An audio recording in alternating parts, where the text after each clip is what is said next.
Hello, everyone, and welcome to today's webinar.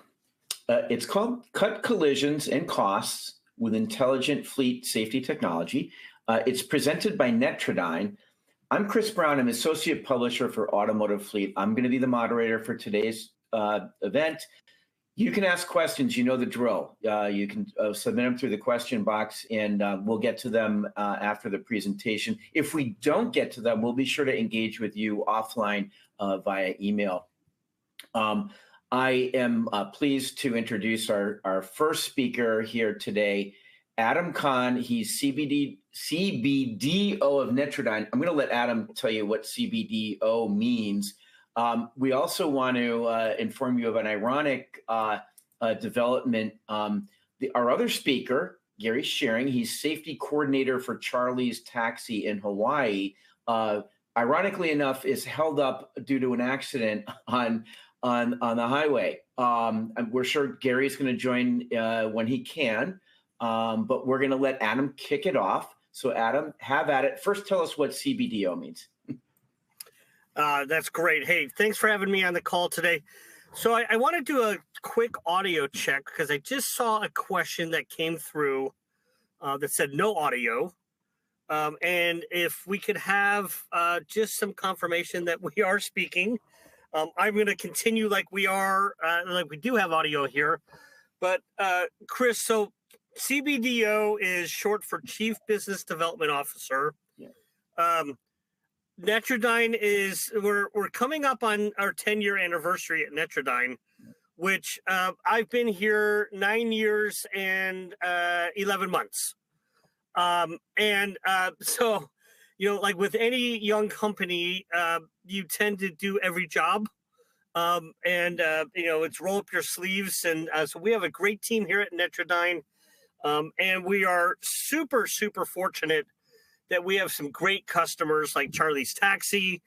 And, you know, not every one of our customers is the same. So Charlie's Taxi, as an example, is a taxi company in Hawaii. You know, we have other customers that are, you know, big trucks and small trucks and school buses and construction equipment. But the really piece that I'm really proud of is that the same types of benefits transcend, you know, different verticals, right? So, you know, knowing that a truck driver has its own set of responsibilities, so does a taxi driver, right? And driving in Hawaii has its unique properties as driving in Montana or San Diego or Los Angeles. But what I see is that the fundamentals are all very much the same of how you get your team excited, engaged, and then moving forward with some really positive results. And like I said, Charlie's is a great case study of that example because their improvement didn't come by accident. And one of the things that I think is really interesting that they've spent a lot of time with now, you know, their team is not, you know, it's not all company drivers. And so the ability to influence and sort of talk to your team is sometimes it's regulated based on if you have company drivers or if you have independent contractors with you. And, you know, Charlie's itself has, you know, the independent contractors. And so the challenge now is how do you protect the brand, you know, while not, you know, getting too deeply involved with the independent contractor. And that's where Driver Eye, I think, has really come into a nice spot, is that it allows for kind of the journey that Charlie's has set up, is they bring drivers in, they're very transparent, you know, which I think, you know, so I'm going to have everyone write down a couple things, right? You know, the key benefits. One is, you know, they're very transparent of what they want to do, right? That, you know, we've put safety equipment in your vehicle. It is not to spy on you. It is not to punish you. It is to protect you and make you, you know, a great driver and have more people excited about getting into a Charlie's Taxi cab, right? So, you know, one, I think, So Adam, you know, that's a camera this way and a camera this way, right? The driver yeah, eye? right. So Yeah. in a lot of cases, you know, fleets decide to have an external camera, which has a lot of benefits. And then fleets, you know, often, there's a lot of pros and cons about the internal camera. And it's, every fleet has to make their right decision of what's best for their fleet. We could probably have a whole conversation around the pros and cons of internal camera. I just got done with a conversation with a friend of mine who is a defense attorney for the commercial fleet side. And he shared with me the different types of verdicts with camera on, with verdict off. I can show you data of productivity with it on and off. But nonetheless, the way that Charlie's has kind of really positioned this was, hey, we want to create an environment where you're the best driver you can be. And so one is, they have this great training center. And we can probably add the link for the YouTube clip in the message box and send it out to everyone. It's about a 6-minute clip. It's probably too long to play here, but it's the local news highlighting Charlie's Taxi. And it starts off with the drivers who are brand new drivers come in, and it's a driving simulator, which is pretty cool. You sit in the chair, you have the steering wheel, the pedals, the 3 or 4 screens, and they put you through different environmental challenges about, hey, here's what the environment is going to look like. And so one is the management team can really figure out what the baseline is, right? So Chris, you think about, you want to become a driver for Charlie's Taxi. The first thing I can do is not put you in a vehicle, but put you on the simulator to say, okay, Chris showed that he's a little heavy in the foot, on the pedal, and his braking is a little slow. Well, if I know that up front, I've now set myself up into a really great engagement with the driver, right? So the first one is transparency. The second one is engagement, right? So how do you preempt the engagement through training, which Charlie's does? And then the second one is during the once a driver becomes, a professional driver for Charlie's Taxi, the system, what it really provides is some in-cab coaching.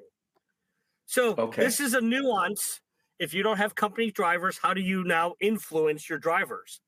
Well, one of the benefits that Driver Eye has, and that Charlie's has really taken advantage of, is looking at things on speeding and following distance and distraction.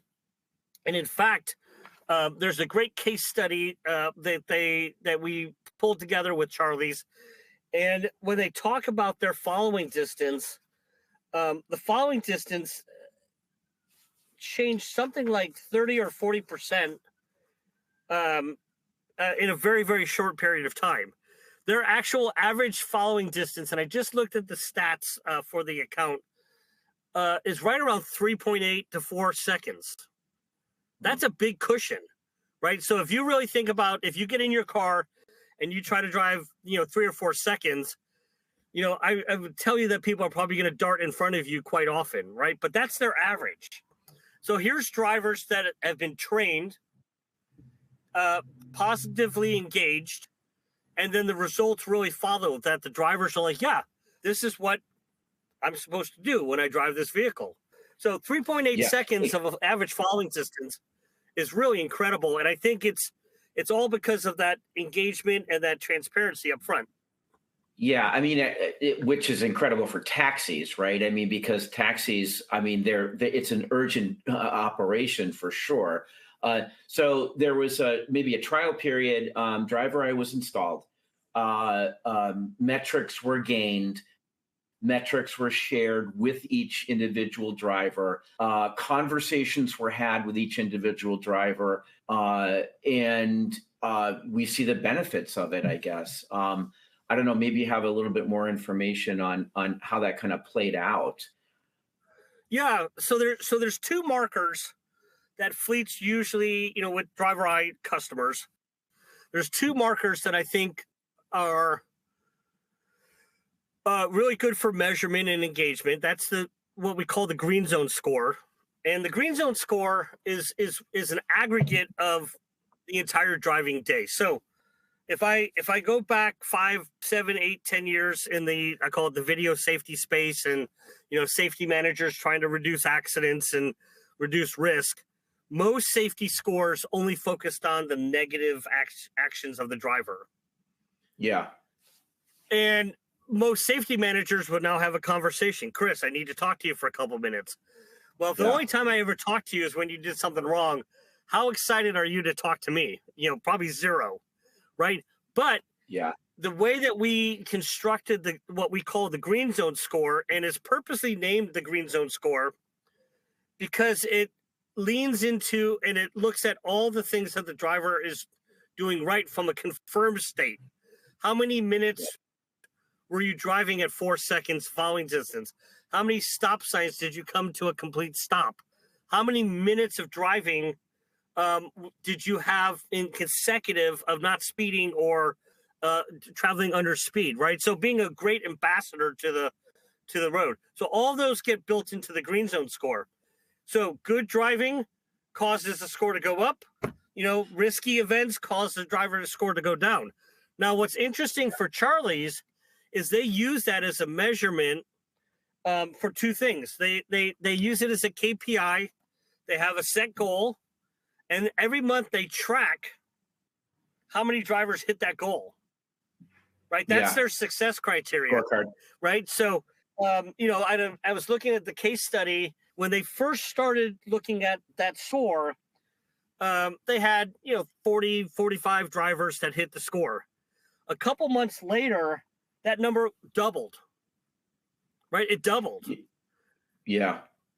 Well, hey, let me ask you, Adam. I mean, it just seems it's essentially human nature that you're going to want to follow a positive consequence and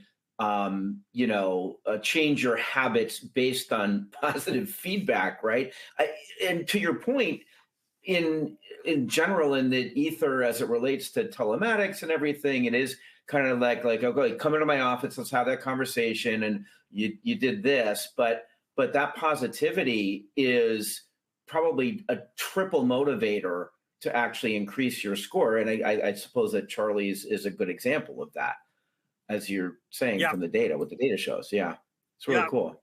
Yeah, so it's really interesting. So if you can get people excited about a score, now the second piece that starts happening, especially when you don't have a direct connection with every driver, right? You have to kind of provide information but not influence. There's a bunch of labor laws that start to get kind of blurry about how much you can engage an independent contractor versus company driver.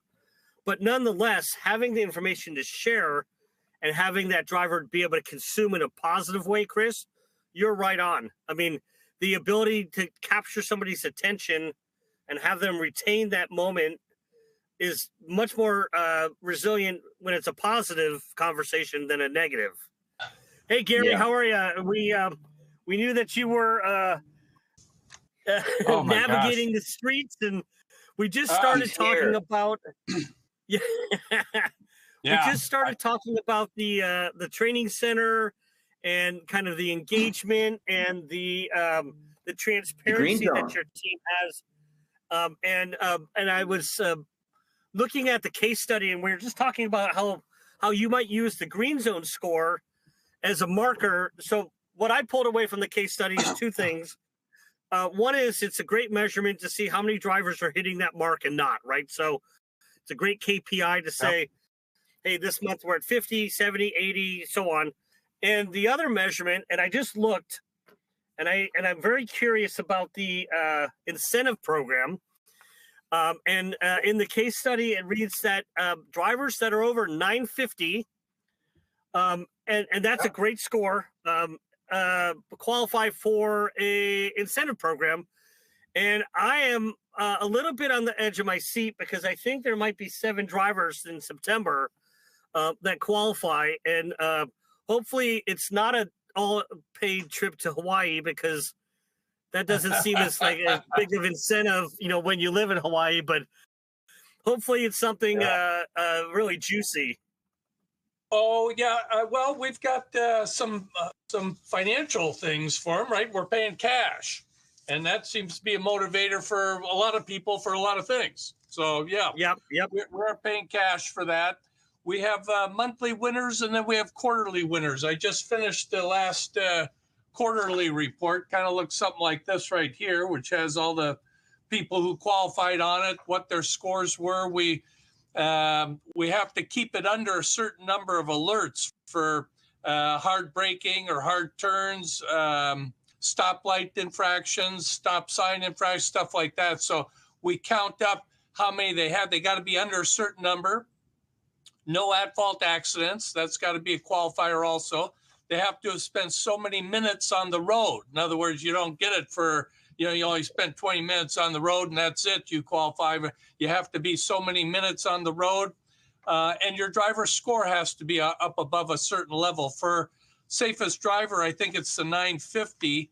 And then for top driver star category, I think we're at 850 for that one. Driver star, yeah. So you got to be up above certain level to qualify. But once you're in there, well, then we tally the rest of these things, and there's some cash in it for you.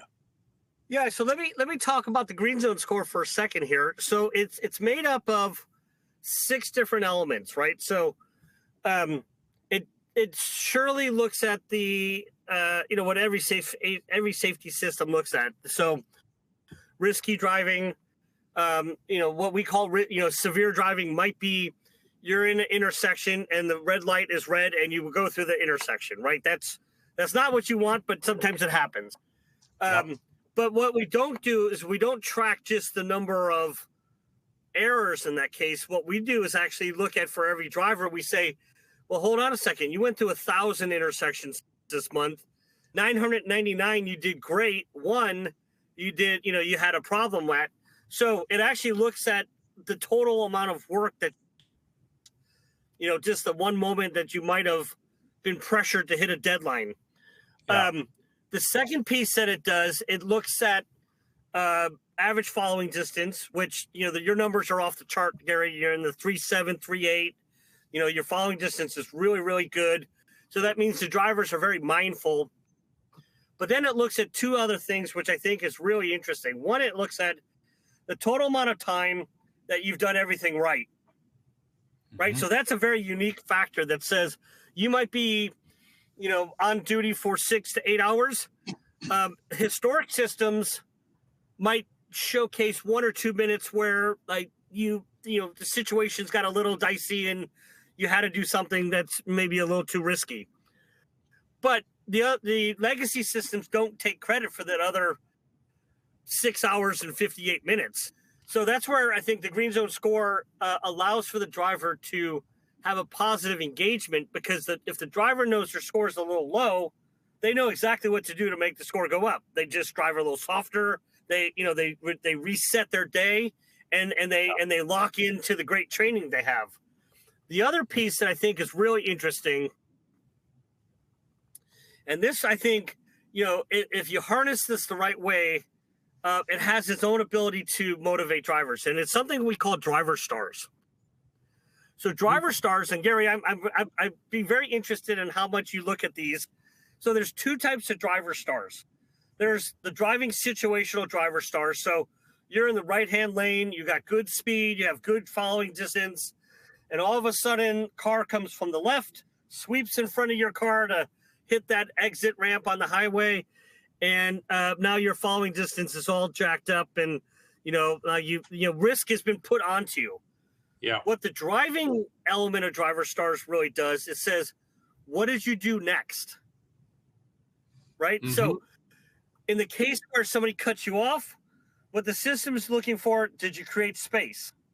And if you created that space, what you've actually just witnessed, the driver is taking safety into their own hands.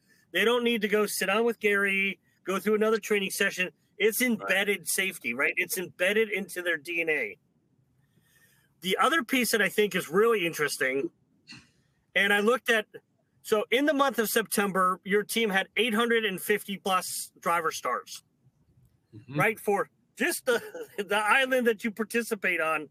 That's a crazy number of, great driving moments. But 84% of those are what we call streaks. So a streak is, I'll give you an example, a stop sign streak is 75 full stops in a row. or distracted driving. It's a couple thousand minutes of driving without picking up your phone, or looking at your phone, or glancing down at your knees. Speeding is the same type of thing.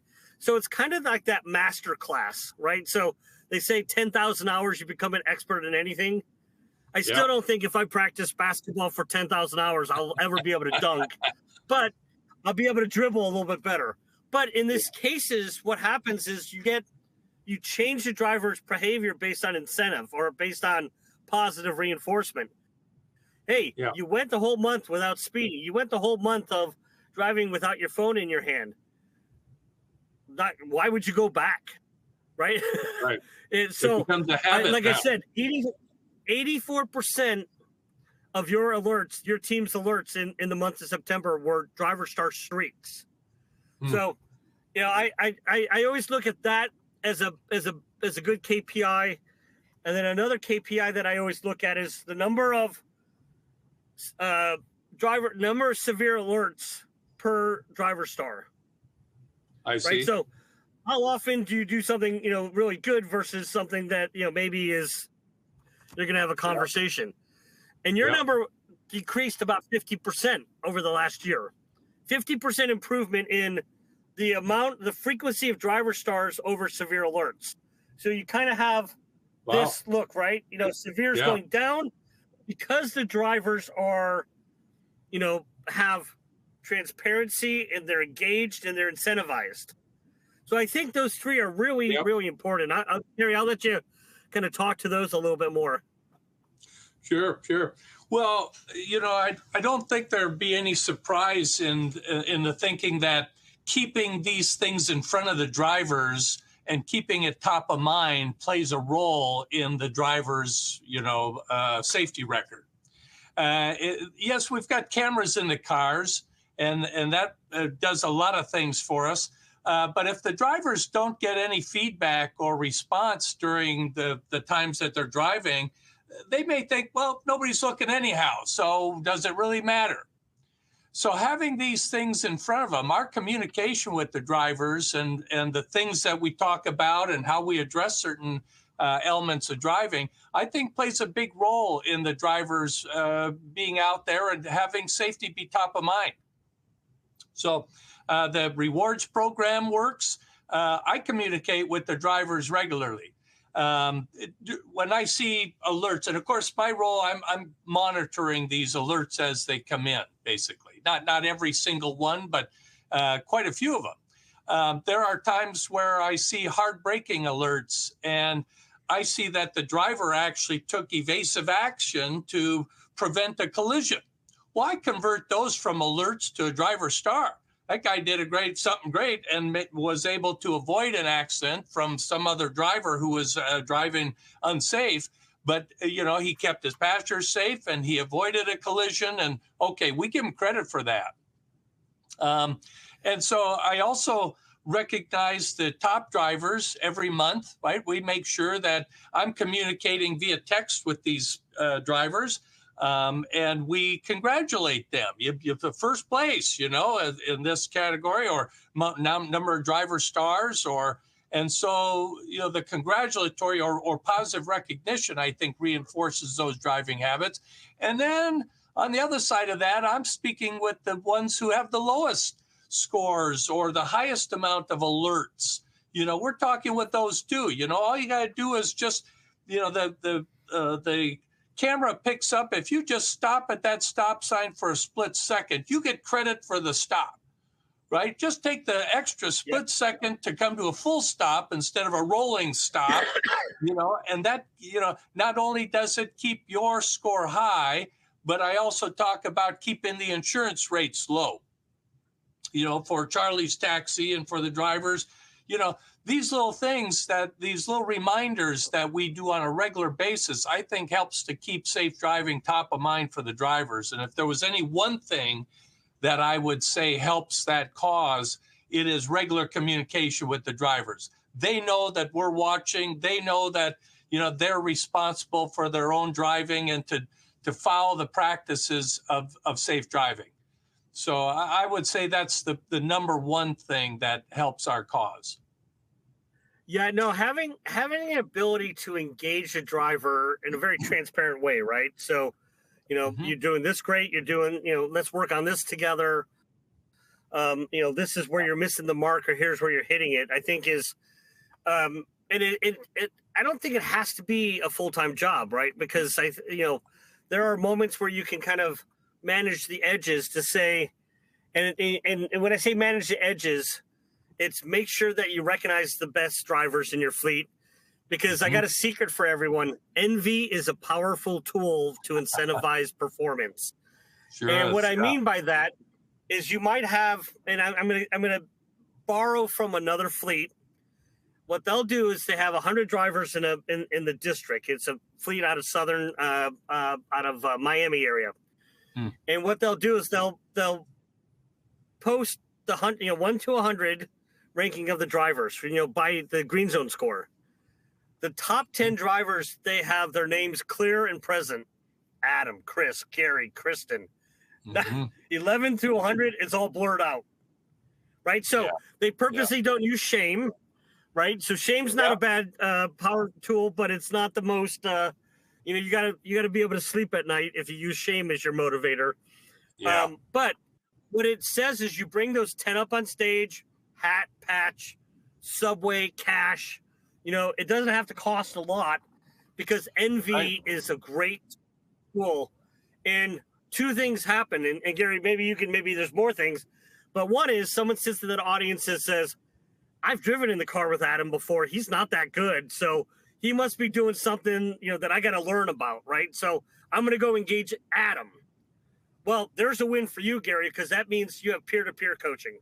Mhm. Right. The Right. second one is you might have someone come into your office and say, Gary, man, I'm on the blurred list and I don't want to be there anymore. Let's talk about how I can Mhm. get there.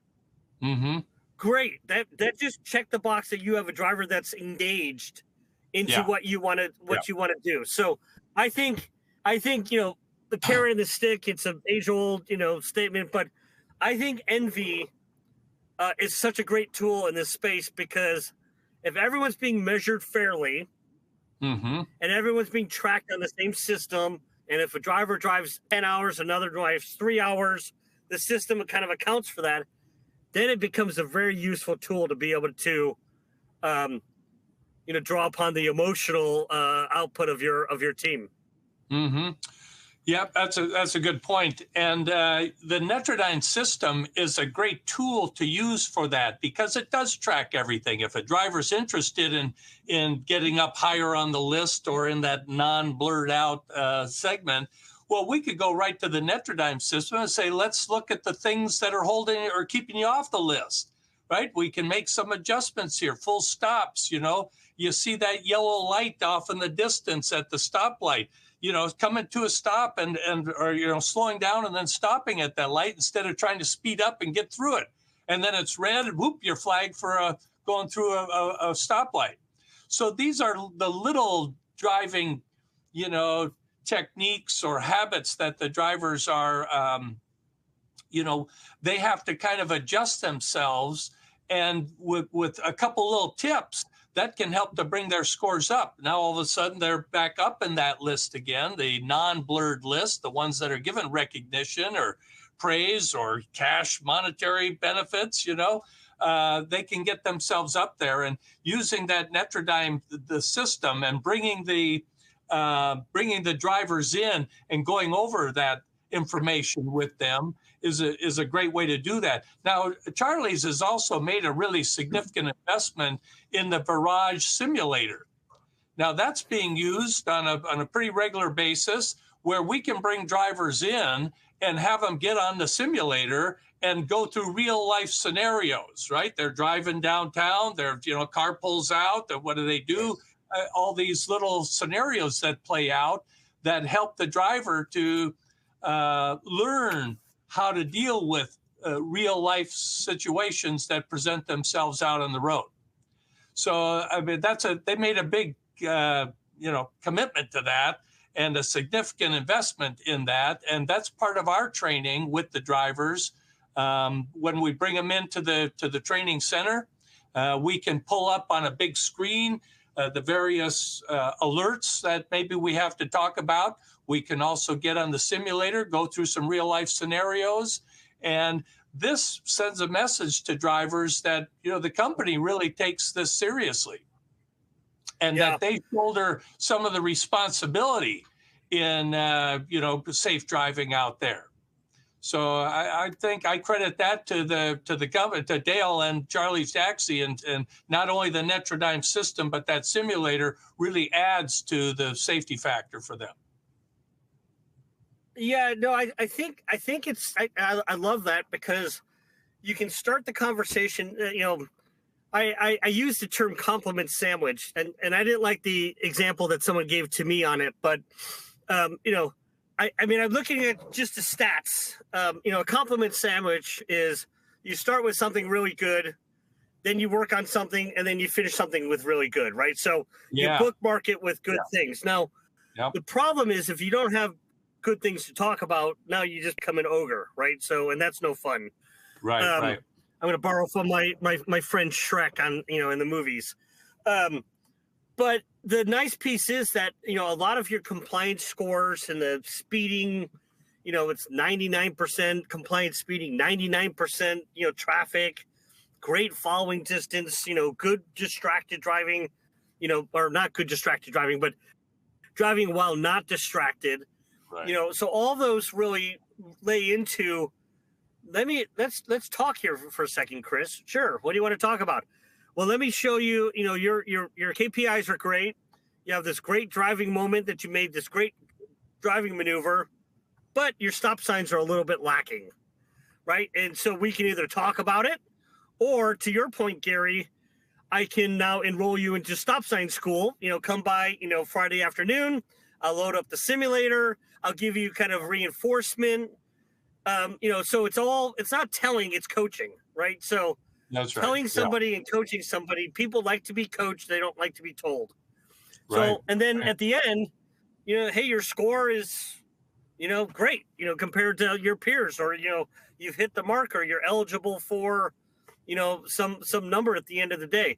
Now, my personal compliment sandwich was, hey, you have great hair. You need to lose some weight, but you sure tell good jokes. I didn't like my sandwich, but, anyway. Yeah. Yep. Well, we can address things on a kind of a case by case basis. An isolated incident, we could always reflect on the previous history of the driver, and if that's been good, and then there's this one incident, and we get back to normal driving where things are good again, right? We don't try not to get too deep into an isolated incident. If we're starting to see a trend, on the other hand, that's where we're going to maybe take a closer look at driving habits and things that we're seeing that are taking place over, weeks or months of time. We start to see a trend with drivers' behavior. Well, then that's a different story. We may, compliment you back in the past used to be, but look at this last few months now, what's happening here. Yep. And what's different, what's changed, and why is this happening? And sometimes they'll come up with a story or a reason, or, geez, I didn't realize that was happening. And, okay, well, let's get back to the normal then. You used to be this way and you used to drive with these habits. And now, so we got to get back to that. Once again, this communication tells the driver that we're paying attention to these things, that they matter to us, and it should matter to them. And sometimes just that reinforcement that, this is important. And you need to do your part to make sure that, this is corrected. So, yeah, one of the things that I know you showed me the kind of KPI report. I think it's really useful to have a broader visibility into. So here's my recommendation to other fleets and customers, or companies, that run commercial fleet operations that are on the webinar. So one, it's not for free. If you install a camera, you don't just get the benefit by doing nothing.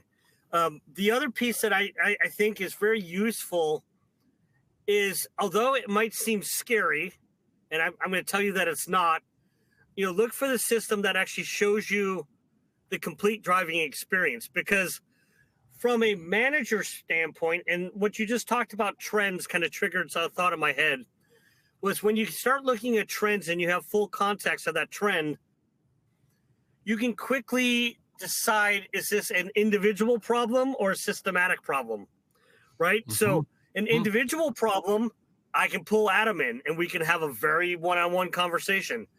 If we believe that, man, just all the drivers are struggling with this and the data shows it, now that gives you direction about how to engage your team differently. So I think one of the precursors of looking at a system is to say, what am I actually getting visibility into and what can I do with that? So I think having the good, the bad, the ugly, right? So, and your fleet's purely a lot of good, right? There's a lot of good happening.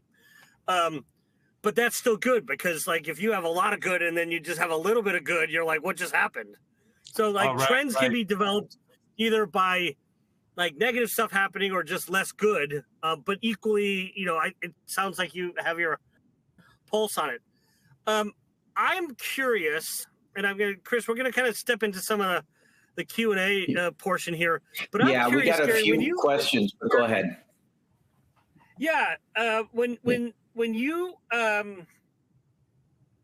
sit down with a new set of drivers, how do you introduce the program that you have, this culture, the investment that you've made, and what are maybe one or two common pushbacks, and how do you overcome those? Well, yep. Drivers typically question it first thing, right? You're going to put a camera in my car. It's going to see everything I'm doing. Really? Isn't that like Big Brother watching me? And I'm not sure how I feel about that.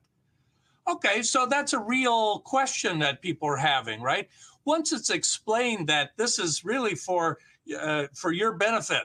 Yes, the company is kind of monitoring. We're not sitting there all day long watching drivers do things. That's not really the purpose of this program. But it is to the driver's benefit that these cameras are there. We've had numbers of cases where accidents have happened. Other drivers have tried to blame our driver for an accident. Well, we have video footage of really what happened. This can be used with the insurance companies now to absolve the driver of the responsibility or at fault of an accident. That helps these drivers when there are unruly passengers in their cabs, right? Somebody wants to, maybe they're drunk and belligerent or whatever, right? The camera's picking these things up. These drivers can simply touch a button and our dispatchers can be alerted of a pretty, negative situation going on inside a taxi, and they could act appropriately. We had one situation where a customer was having a seizure, and we were able to call for emergency services to come and respond to that and kind of get involved with that. So an ambulance showed up and was able to get involved with the passenger. So these things are really helpful. The drivers just really need to be assured that we're not there spying on them. We're there to support them and to help to make their environment and the environment out on the streets safer for everybody. Now, yes, we are going to get alerts when things happen, and we might have to address some of those things. But it's really not for the purpose of spying on people and just seeing what they're doing. We don't care, a lot of the stuff that goes on, if you're a personal driver and you're in there and you scratch your nose or something, we're not looking at that stuff. We're looking at what's going on in front of the car, what's going on with your passengers inside the car. And when negative things happen, we have a responsibility to respond to that. We have to let the drivers know that was unsafe, and we need to talk about that. And we don't talk about just any old thing. We're reserving those things for the really important stuff, something that was negative or something that was dangerous that the driver might have done. Well, we need to address that, and the camera picks that stuff up. So initially, there's a little bit of a negative response. But once they see all the other drivers in the fleet have cameras in their vehicles, I'm the safety coordinator for the company. I have one in my vehicle so that I know what the driver is feeling, right? I know what the camera sees, both outside and inside, right? Sometimes I've been guilty of, I went too fast on the freeway, or I went through rolled through a stop sign, and I see myself. I'd like, okay, I got to remember this myself. So when the drivers know that they're being monitored in this way, well, they do take it a little more seriously, and I can empathize with that because I felt the same thing. I said, I rolled through that stop sign. That's going to show up. I got to be more careful next time. And so, after the initial, this is a little uncomfortable, and they realize that we're not in there spying on them. We're just observing when the situation dictates. Well, then I think they feel much better about it and more accepting of it. Yeah, I kind of cast that in the phase of the didn't knows, right? I didn't know I was driving like that, or I didn't, right? Yeah. So like once you can kind of clean up like unknown behavior, I think that, then it becomes that exception based. So, you just demonstrated, or you just provided a really unique application for the internal camera, which is the passengers, right? Mm-hmm. Especially with your usage, having some driver visibility, but actually who's in the back of the vehicle and what they're doing. I can only imagine that your distraction level is now magnified, not only what's happening in front, what you're driving, and what's behind you. So with the in-cab camera, how are you sort of navigating the phone use, the distraction? What is the right blend there between all the different stimuli that might be in the vehicle, and all the job duties that the driver has, and how do you kind of harness that through the internal camera? Well, we've had to kind of dictate that some of the drivers try to put their visor down over the camera. They might have felt like we were a little too, intrusive in their vehicle, right? So we've had to address that with drivers. Like, this isn't really an option, unfortunately. You just can't block that off. This is for your safety, right? And it's part of the job. You're driving for the company, and the cameras are part of the company. And so, and the other thing, when we get too many alerts for, say, distracted driving, those are things that I get involved in, and then I communicate with the drivers. You've got a high percentage of distracted driving alerts. That's concerning for us because distracted driving has been proven to lead to incidents, accidents, unsafe habits. So, then the counseling is let's focus on, pulling over if we have to when a call comes in and you've got to take it, or you've got another passenger that's the dispatcher is dictating, we got to go to this place, and you're on your computer while you're driving. Well, that right there is something that we should discuss and figure out another solution for. There's not always a safe place to pull over on the freeway to address a incoming dispatch call or something like that. So we have to figure out the balance there. Maybe you just can't take that call at that moment, or maybe you have to pull to the side or pull off the freeway and address it. So we try to find solutions that the drivers can live with versus trying to do it all, right? Multitasking while driving. The distracted driving is one of the big things that we find is, gets addressed regularly. I send little driver eye messages to the drivers, on your phone quite a bit recently. Maybe we should, kind of curb that, and that those alerts are picking up, and we know that distracted driving is one of the things that leads to incidents and accidents, and we're trying to prevent that. So, can you do something about that? Yeah, so I was watching so by the way, great coverage from the local news station on the YouTube clip that I saw, and case study. And I saw some internal video that I think that we maybe pulled together for that news clip. I know that you have, I mean, so distracted driving has direct correlation to, misses or near misses, right? And I know that's one of the things that you're very, very focused on is understanding, I'll call it not the accident, but like how did you get out of the accident, or what happened around your vehicle, or did you get blamed for something that, wasn't your fault? Can you spend a couple of minutes kind of talking about your focus around, looking at near misses, and how do you examine those? How do you share that with the driver? How do you maybe turn those into learning moments? I'm very interested in that space. Well, yeah. So I get alerts and most of the near misses are happening, and they're connected to hard braking. So if a guy has to slam on his brakes and engage the brake assist, then we get an alert, and I view those, and I see what the driver is doing just the seconds before a hard brake happens.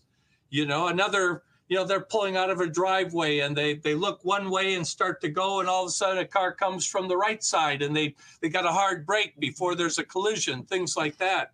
So I get alerts, and then part of my role is to review these alerts when they come in so that I can address them if need be. A lot of the alerts that come, I convert to neutral events. The guy just put on the brake a little too hard, and there was nobody around. There was nothing going on. He just put on his brake a little too hard. Well, I convert those. Those aren't really alerts that or near misses.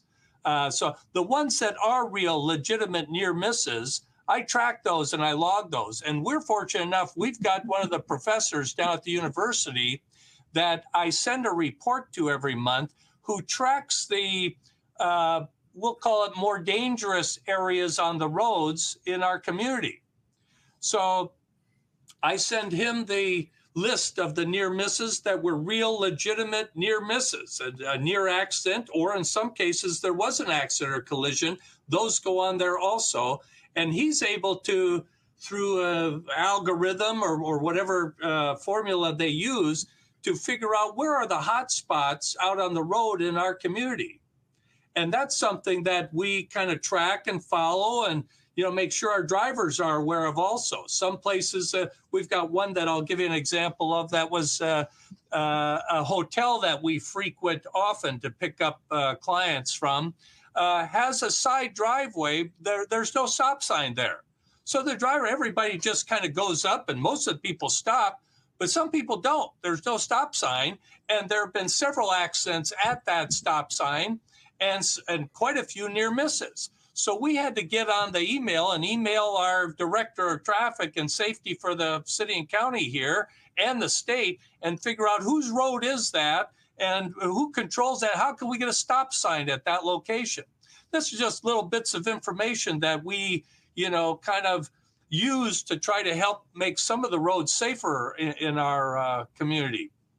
So, but kind of, getting back to that, I get the alerts. I look at all of them that I get, and I make sure whether this is a real near miss or was this just somebody put on the brakes a little too hard, maybe stopping at a stop sign and he puts on the brake a little hard. There was no real near miss involved, but there was an alert that was generated, and some of those are really neutral events, not that significant, and I kind of push those to the side, and I focus on the ones that are really the legitimate near misses, and then we track those and we get them to our professor, and he kind of figures out where are these and do we look for trends? Do we have areas of concern that our drivers need to know about? And then we disseminate that out to the drivers as pay special attention in these areas.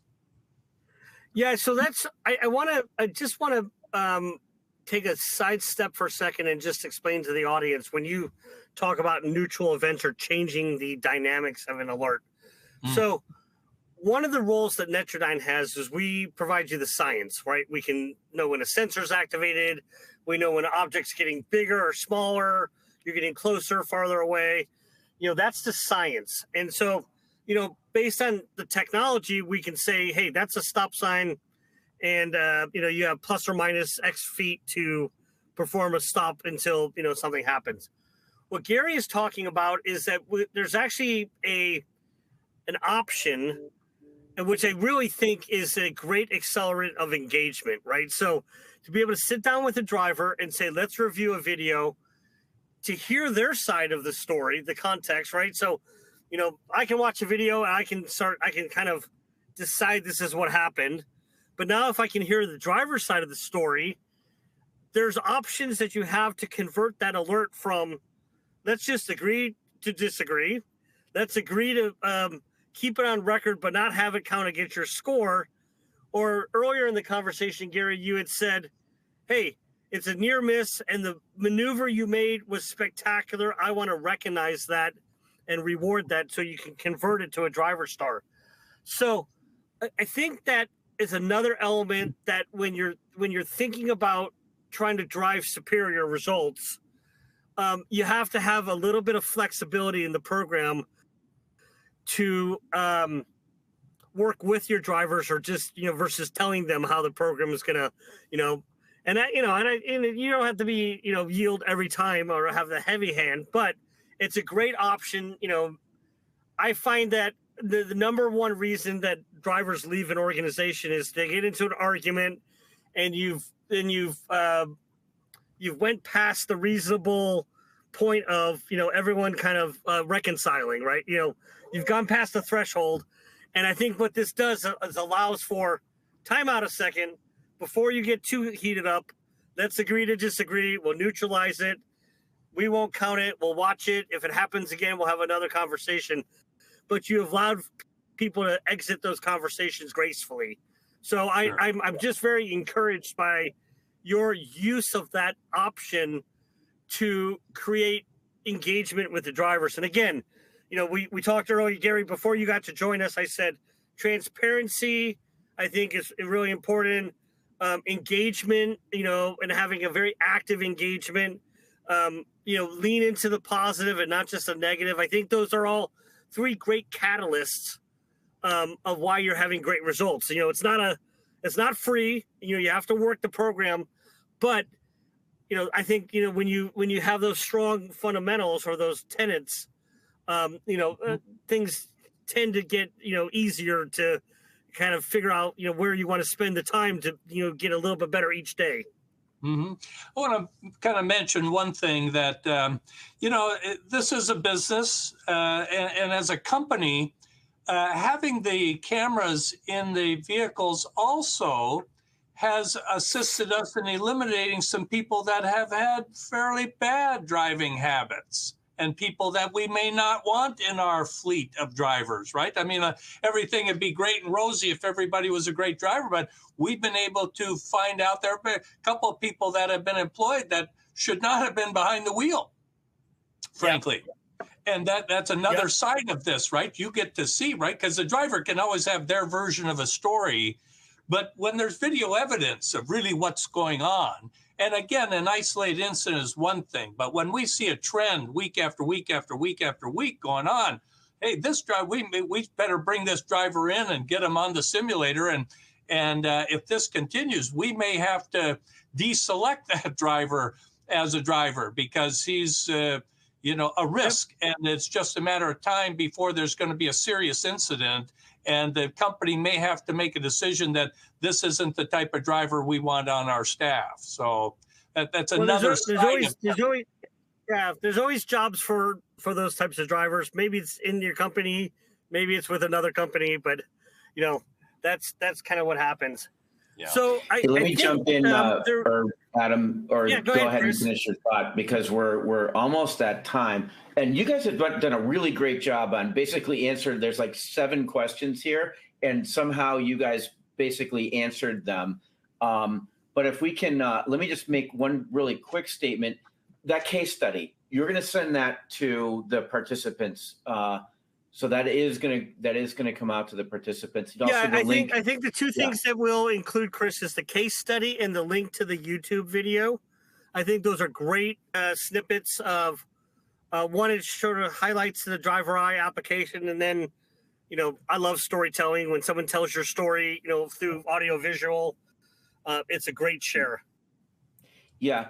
let me just throw out one more thing here, and that is, it's for Gary, and it's a question on ROI. I mean, there's installation costs, there's the incentives you give, and then there's this big amorphous cost of collisions or whatever. How have you approached that? And how have you actually, I mean, do you create spreadsheets to say, hey, this is working?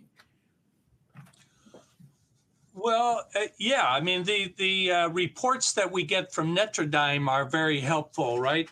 Mike Powers send us, various reports that we review, and we do look for trends.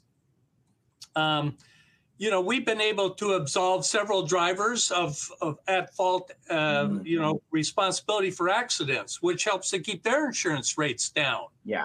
Right. And as a company, we pay attention to that type of stuff, right? Our drivers and how many at fault accidents our drivers are involved with. And that's a reflection of the company and the way the company views safety out down the roads and how important it is for us and where it should be for the drivers. So the return on investment is, I guess it's not always easy to figure out what is the return on the investment. Obviously we've made an investment in the Netradyne system and in the cameras and the hardware and so forth and that, but the other things that it's not as easy to put a price tag on, that accident that didn't happen because of this system, the accident that happened but wasn't the fault of the driver and was proven because of this system. Those aren't quite as easy to put a monetary number on. So I'm not exactly sure how to address that question because you can't monetize everything that's going on in the system. Adam, you got a minute to answer to follow on Gary's point there on ROI. No, I think so. There's hard costs. You can measure one period over the next period, and obviously that one is that's one way to kind of measure, how am I doing better than I did last year, right? Or 6 months ago. But to your point, Gary, there's, safety is a little tricky in the sense of, I think you just highlighted something that's really important. Forget about reducing the accidents that happen, maybe focus more on the accidents that didn't happen. And I think that one, I think that the way to track that is not by lagging indicators, right? So lagging indicators say, how many times did something happen or how many times did I get a ticket or but by really focusing on the leading indicators, right? Are my compliance numbers really high? Are my following distance numbers really high? Are my drivers not driving? Do they have the key fundamentals that say, hey, they're doing the things that we want? And those are easily tracked on the leading indicators, and they have a little bit of flux every day, right? So, Gary, you pointed out, I'm seeing a trend on a driver. I'm going to watch that driver. If I see it persist over, a day or two, then I'm going to, start to step in. That's the right way to really curtail and showcase results, is that you focus on the leading indicators and not the lagging indicators, insurance and investors and shareholders and the company, they all care about that. The leading indicators, I think, is underserved for many fleets, and I would encourage you to know your numbers and know your numbers on a daily or a weekly basis, because that's going to give you the pulse of your company and should say, hey, if I have good drivers that are attentive and they're engaged and they are, aligned with me, then most likely they're going to do the things that, produce good results. So I think that's, I would encourage you to look at both sides, the leading and the lagging indicators of your numbers. That's a perfect place to stop. This has been probably the most in-depth dive into how you install driver-facing and forward-facing cameras. Really appreciate the conversation. It will be available on demand. And yes, we're going to get you that case study to everyone that participated. Thanks, everyone. Thanks for joining us today. And thank you, Gary and Adam. Appreciate it. All My right, pleasure. All right. Thank Gary, you very be much. safe. Have me. Stay off the road. Stay in your office, Gary.